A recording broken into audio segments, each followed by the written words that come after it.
Hello, everybody. It's Marjorie Waldo with Marjorie's Minutes for August of 2025. If you can believe it, I'm telling you that it is, in fact, the dog days of summer. And my little guy, who's as hyperactive as they come, cannot even do a 2-minute walk outside in the middle of the day. So I hope you're surviving the heat. I'm betting that a lot of you have gone out of town to where cooler temperatures might reign, and I hope that you send some our way.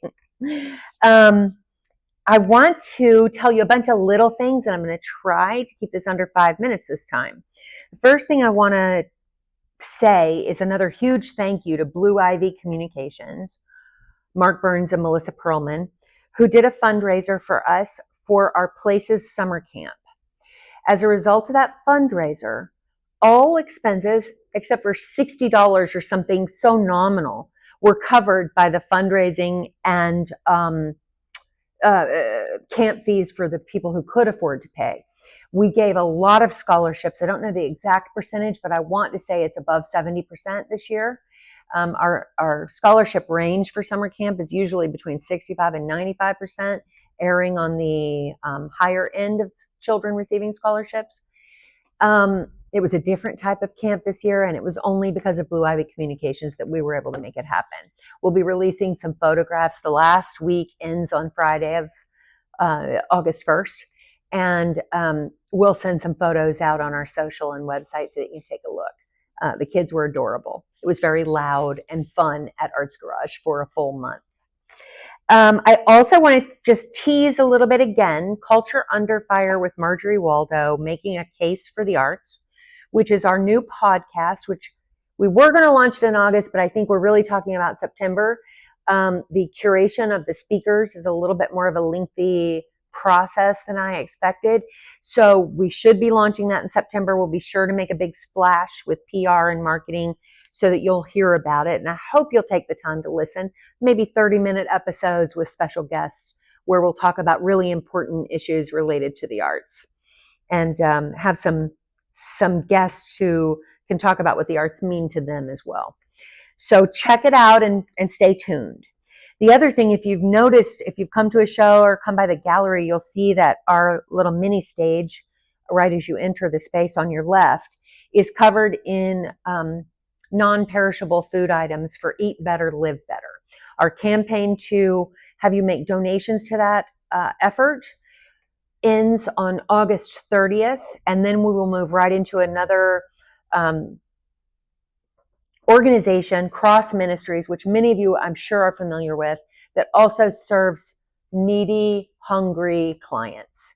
So we found that with a lot of the changes in government funding, that food pantries are one of the places that are being hit very hard.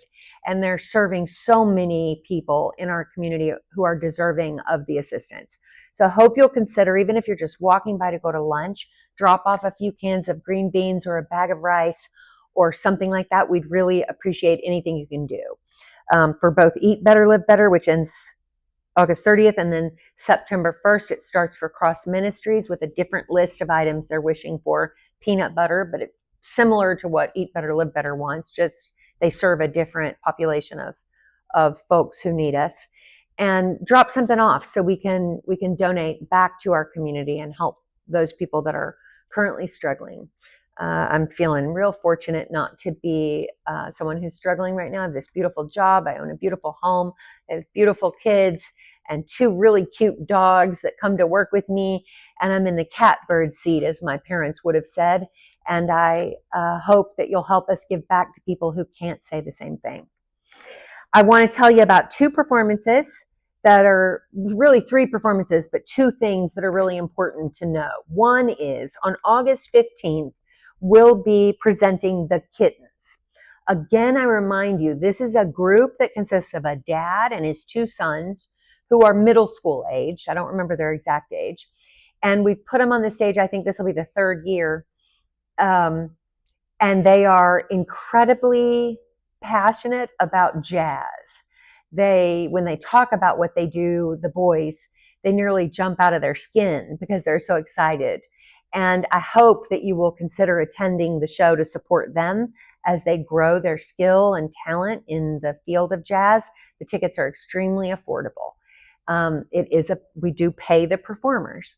So the band is being paid, and we hope you'll help us break even on that. So come check out the kittens. If you don't remember who they are, check social media or check the website, and it will leave you feeling warm and fuzzy all over, I promise. The other thing is, if you need a good laugh, remember that comedy is back. So we rebooted in August, and in September and October, we have two very funny performers.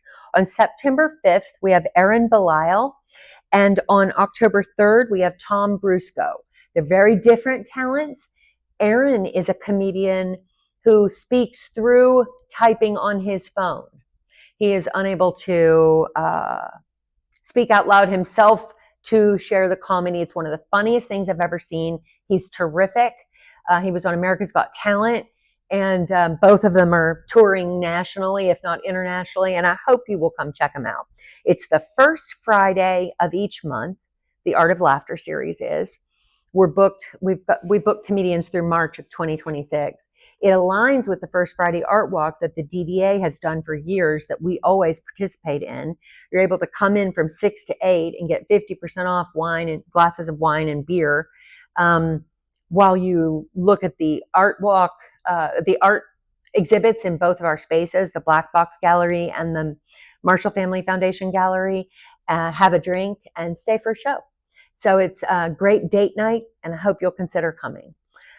Other than that, there's all kinds of things I can talk about, but I bet I've hit my 5-minute promise and probably gone over. So I'm going to tell you I love you. Thank you for everything you do. We constantly receive donations, support, positive reviews on Google and Yelp, and we can't tell you enough how much we appreciate all that you do for Arts Garage and for Delray Beach. Thank you so much.